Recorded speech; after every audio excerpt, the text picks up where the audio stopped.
السلام علیکم، میں فاطمہ وسیم اور آپ دیکھ رہے ہیں 89 نیوز. اور عامر ہمارے ساتھ موجود ہے. بات کریں گے اسٹاک ایکسچینج کرائسس کے بارے میں. Pakistan ships are moving toward Hormuz, اس کے بارے میں بات کریں گے. اور ہیومن اسمگلنگ، یہ سارے آج کے جو ہمارے ٹاپکس ہیں، پوائنٹ آف ڈسکشن رہیں گے اس پروگرام کے. سر کیسے ہیں آپ؟ السلام علیکم.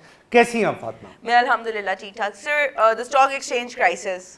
اور اسٹاک ایکسچینج، میں ہمیشہ آپ کو کہتا ہوں کہ اسٹاک ایکسچینج جب بھی کرائسس آتے ہیں نا تو وہ گلوبل بھی ہوتے ہیں، اس کا ایک گلوبل امپیکٹ ہوتا ہے. اب ایک بہت سارے چانسز تھے کہ جی وار ٹیمپرریلی شاید رک جائے، لیکن وہ رک نہیں رہی، بلکہ اس کی بجائے جو سینسٹیو ایریاز ہیں ان کو اسٹرائک کرنا شروع کر دیا.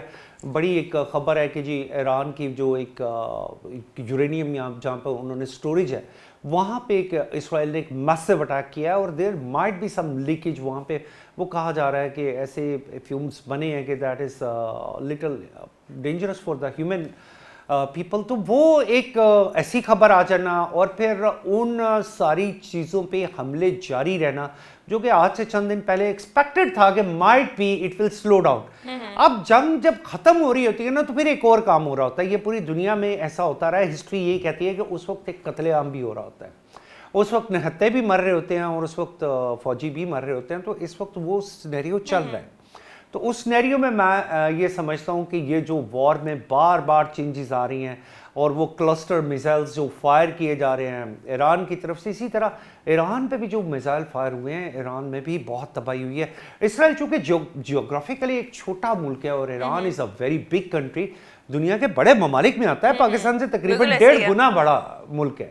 ادھر آبادی بھی obviously زیادہ. ہاں ادھر، تو اس لیے ایران میں ڈسٹرکشنز ڈفرینٹ ایریا میں ان کے بہت سارے، ان کے 70-75 شہروں کو، جس سے سمجھے کہ چھوٹے بڑے تمام شہروں کو ٹارگٹ کیا گیا، ہر ایک جگہ کو ٹارگٹ کیا گیا. تو اس کا ایک بہت بڑا امپیکٹ آ رہا ہے اور وہ آ رہا ہے پوری گلوبل مارکیٹ کے اوپر. اور کل جو نیو یارک اسٹاک ایکسچینج ہے it was under huge pressure, even though کہ بیچ میں وہ ٹرمپ صاحب کہہ بھی دیتے ہیں کہ جی ہماری نیگوسیشن کامیاب ہو رہی ہے، ہماری باتیں ہو رہی ہیں، ایران نے مجھے 8 جہازوں کا تحفہ دیا ہے. وہ 8 جہازوں کا تحفہ، اس پہ بھی بات کریں گے کہ وہ 8 جہازوں کا تحفہ کیا ہے. تو وہ ایک ایسا کرنے کی کوشش کی جاتی ہے، لیکن دنیا یہ سمجھ رہی ہے پاکستان کی stock exchange if it is down today it's like 2.5%، لیکن ریجنل خاص طور پہ آپ سیول کو دیکھیں تو 4.5% کریش کر گئی ہے. 4.5% کریش ایک بہت بڑا، 3% سے اوپر جب کریش ہوتا ہے نا تو اسے کہا جاتا ہے کہ یہ گر گئی ہے، بیڑا غرق ہو گیا ہے. تو وہ سیول والی، اور 4% آلموسٹ نکی جو کہ ٹوکیو اسٹاک ایکسچینج ہے وہ بھی نیچے آئی ہے. تو دس از آل افیکٹنگ، اور وہ افیکٹ ایسا ہے کہ وہ اس طرح پورا سرکولیٹ کر کے it's up to Pakistan also. Pakistan میں بھی آج I really hope there is a good news. یہ جو اعلامیہ جاری کیا جائے گا 4 وزراء خارجہ کا، یہ کوئی پازیٹیو امپیکٹ لا سکتا ہے، but we are under a huge pressure from last 1.5 months. Okay right. تو Pakistan ships are moving towards Hormuz.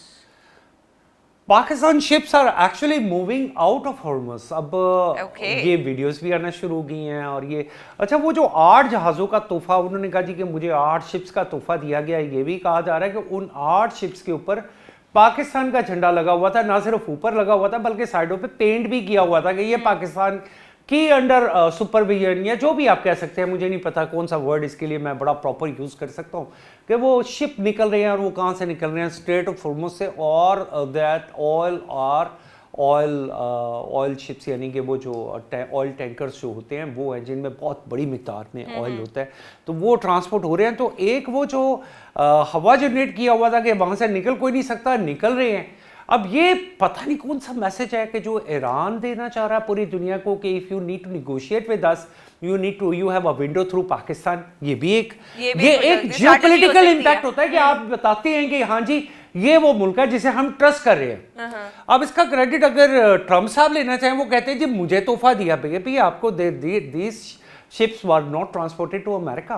وہ صرف آپ جسے کہہ رہے ہیں کہ تحفہ دیا گیا، بلکہ آپ نے بھی ایران کو ایک پیرل تحفہ یہ دیا ہے کہ ایران کا شپ جو کہ ایران کا وہاں سے آئل پرماننٹلی ایکسپورٹ نہیں ہو رہا تھا، دیر از اے ونڈو، وہاں سے ایکسپورٹ ہونا شروع ہو گیا. تو اس کو آپ کیا کہیں گے کہ وہ ایران نے تحفہ دیا ہے یا ٹرمپ نے تحفہ دیا ہے؟ مجھے تو ایسا لگتا ہے کہ یہ ٹرمپ نے ایران کو ایک پلی بارگین ایک سچویشن میں لانے کے اوکے. جب یہ نیگوسیشن ایکچولی ہونا کیا ہے کہ وار کی نیگوسیشن ٹیبل پہ ایک بار ہوتی ہے کہ اس میں ایک چیز اناؤنس کی جاتی ہے، ہو از دا ونر. اب اصل جھگڑا جو ہے نا وہ یہ نہیں پڑنا کہ وار بند کون کرنا چاہ رہا ہے. وار دونوں بند کرنا چاہ رہے ہیں. دونوں ممالک 100 دفعہ کہیں گے کہ جی ہم 100 سال جنگ لڑ سکتے ہیں, ہمارے پاس اتنے میزائل ہیں, ہم فوجی لا رہے ہیں, ہم پیرا ٹروپرس لا رہے ہیں, ہم یہ کر رہے ہیں. پوری دنیا سے امریکہ نے پیرا ٹروپرس لانے بھی شروع کر دیے. But the fact is not that. Fact is they are finding a safe passage. اور سیف پیسج کا مطلب ہے کہ فیس سیونگ. اور فیس سیونگ کہاں پہ ہے؟ فیس سیونگ اس جگہ پہ ہے کہ ٹرمپ کہے جی یس وی ہیو ون دا وار, کیونکہ ہم نے وہاں پہ رجیم چینج کر دی. بھائی رجیم کیا چینج کیا ہے؟ پہلے آیت اللہ خامنئی تھے, اب مجتبیٰ خامنئی ہے. پھر رجیم تو دیئر, رجیم از دیئر. اس کے علاوہ آپ نے کتنے ان کے مطلب ٹاپ لیول کے آپ نے کوئی ایسا نہیں کیا کہ وہ جو آپ انقلاب لانا چاہ رہے تھے کہ جی یہ انقلاب آ جائے گا ایران میں اور یہ رجیم چینج ہو جائے گی. اور وہ رضا پہلوی جو ان کا ایک پپٹ تھا کہ جس کو انہوں نے تیار کیا ہوا تھا, وہ سو کالڈ اسے ایک شیروانی بھی پہنا دی گئی تھی کہ جناب ریڈی ہو جا, بس اب تو نے ایران جانا اور ایران میں تیرے حق میں لوگ کھڑے ہیں, سڑکوں پہ کھڑے ہیں. Internally, Iranis want to change the regime or not. That is not the question. Okay. But on a war, they are on the same page. وار میں وہ ایک جگہ پہ, اور وہ وار کس کے لیے ہے؟ وہ کہتے ہیں کہ پہلے ہمیں ایران کو بچانا ہے, اس کے بعد رجیم ہمارا مسئلہ ہے, وہ ہم خود ہی لڑ لیں گے. تو یہ ساری چیزیں ہیں جن کو میں, تو یہ جو آئل کے ٹینکرز نکلے ہیں, اب یہ میرا تو خیال ہے کہ پوری دنیا کو ایک زبردست میسج دیا جاتا ہے. جب بہت بڑی کسی طاقت نے کسی کو ساتھ لے کے چلنا پڑتا ہے, چاہتا ہے نا, تو وہ پھر یہ کہہ دیتا ہے کہ یس آئی نو پاکستان نے انڈیا کے کتنے جہاز گرائے ہیں, تو وہ اس کا مطلب یہی ہوتا ہے کہ خون میں جڑا ہے نا وہ پاکستان دے نال ہے. تو یہ کچھ اس طرح کا انڈیکیٹر مجھے لگتا ہے. آپ کو کیا لگتا ہے ابھی تک جنگ پراپرلی ختم ہوئی ہے کہ still the thing destruction is going on? Destruction is going on and massive destruction. جب تک یہ اناؤنس نہیں ہوگا, یہ دونوں سائڈز کوشش کریں گی کہ یہ زیادہ سے زیادہ ڈسٹرکشن کریں, اور وہ اس پہ کام کر رہے ہیں. سر اتنی ڈسٹرکشن کرنے کے بعد اکنامک اسٹیبلٹی تو ہمیں کہیں پہ نظر نہیں آ رہی ہے کہ دیکھیں اکنامک اسٹیبلٹی بڑا ٹائم لگے. ایک میری بات یاد رکھیے گا, جب ایک چیز تباہ ہوتی ہے نا, تو اس تباہ ہونے کے بعد جب ری بلڈ ہوتی ہے تو that is another kind of stability. تو اس پہ بھی بڑا ٹائم لگے گا. میں یہ سمجھتا ہوں کہ the war is in a critical position. Human smuggling کے بارے میں آپ کا کیا خیال ہے؟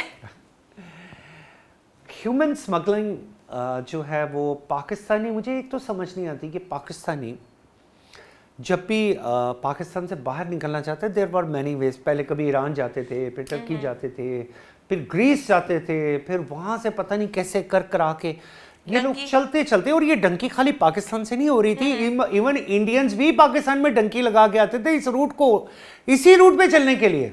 وہ انڈین مووی جو ڈنکی ہے اس میں انہوں نے بتایا کہ this route follows from India to Pakistan also, کہ وہ وہاں سے پہلے پاکستان آتے تھے, پھر ایران جاتے تھے, اینڈ سو آن. اچھا اس میں کتنا خطرہ تھا, ہیومن لائف پہ کتنا خطرہ تھا, صحرا, دریا, سمندر, پتہ نہیں کیا کیا گزر کے. اور یہ مفت نہیں ہوتا تھا فاطمہ. آج بھی جو پاکستانی ڈنکیز لگانا چاہ رہے ہیں, آج روٹ بدل گئے ہیں. روٹ کیا ہو گیا ہے؟ روٹ یہ ہو گیا ہے کہ یہاں سے سینیگال لے جایا جاتا ہے, سینیگال سے موریتانیہ لے جایا جاتا ہے, موریتانیہ سے آگے وہ الجزائر میں کوئی وہاں سے ٹرانسپورٹ کرتے ہیں, وہاں سے کشتی میں بٹھایا جاتا ہے, اور وہاں سے ٹرکی اور اسپین اور ان ساری ڈیسٹینیشنز کے لیے. میرا ایک سوال ہے کہ وہاں تک کیا سارے لوگ سلامت پہنچتے کہ آتے؟ اچھا اس میں سے بہت سارے لوگ سلامت نہیں پہنچ سکتے. یہاں سے بتایا جاتا ہے جی ہم آپ کو باہر لے کے جائیں گے, ہم یہ کریں گے, ہم وہ کریں گے. وہاں پہ جا کے وہ صحرا, اور فاطمہ اس کی فیس 50 لاکھ روپے ہے اس ڈنکی کی, کہ وہ جو آپ کا لائف رسک بھی ہے. اور مجھے نہیں سمجھ آتی کہ ان تمام پاکستانیوں کو جو صرف کسی نہ کسی طریقے سے پاکستان سے باہر جانا چاہتے ہیں, میں آپ لوگوں کو ایک مشورہ دیتا ہوں, خدا کے لیے پاکستان میں 50 لاکھ سے کرنے کے لیے بے شمار کاروبار موجود ہیں جہاں آپ لوگ بہت کامیاب ہو سکتے ہیں. تو یہ جو ڈنکی ہے اس پہ ابھی ریسنٹلی میں نے سنا ہے کہ ایف آئی اے نے ایک بہت بڑا ایک ریکٹ بریک کیا ہے ان کا. اور وہ کہاں سے ہے, وہ کوئی گجرانوالہ کے پاس ایک کوئی گاؤں تھا, نوشہرہ ورکاں, اور نوشہرہ ورکاں, مطلب دے کاٹ سم ون فرام دیئر, اور انہیں وہ اٹھا کے انہوں نے, اور وہ 44 لوگ تھے جو کہ موراکو انسیڈنٹ پہ کشتی کے حادثے میں ہلاک ہوئے ہیں, اور اس کو پکڑنا, اسے پکڑ کے پھر ان کو سزا تک لے کے جانا. یہ جو پاکستان کا پاسپورٹ ریسنٹلی ہم نے پہلے بھی پروگرام میں ڈسکس کیا تھا, it is gaining its strength کہ 126 128 میں سے یہ تقریباً 90s میں آ گیا ہے. تو اس کی ریزن یہ ہے کہ ہماری جو فارن پالیسی ہے, ہمارے وزیر داخلہ